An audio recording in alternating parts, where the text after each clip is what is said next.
Have you ever wondered what truly matters in life? Join us on a heartfelt journey of two brothers. Long ago, in a quiet village, there lived two brothers, Daniel and Samuel. Their father was a respected man who worked hard all his life to provide for them. When he passed away, he left behind a small piece of land, some livestock, and a little money as inheritance. The will was read, and it was clear, everything was to be divided equally between the two sons.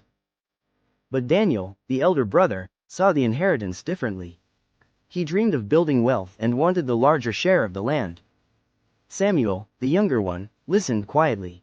He had always been gentle and content. When Daniel demanded more, Samuel paused, then smiled. "Brother," Samuel said, "if having more will give you peace, take it all. I don't need the land or the animals.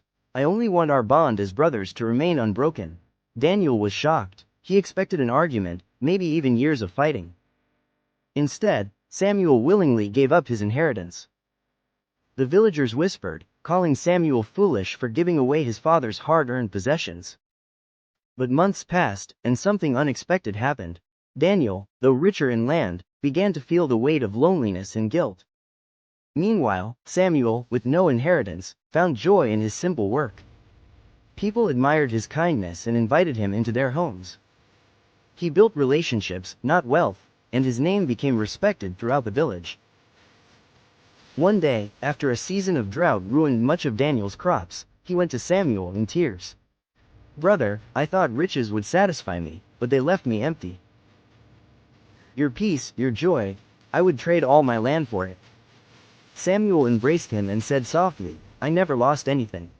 I gained what mattered most, love, peace, and a brother who finally came home." From then on, the two brothers worked side by side. And the story of the brother who gave up his inheritance became a lesson for generations. Sometimes, the greatest treasure is not what we keep, but what we are willing to let go. Moral: true wealth is not always in possessions, it is in peace, love, and unity. If you enjoy this video, please subscribe, like and comment for more videos every day.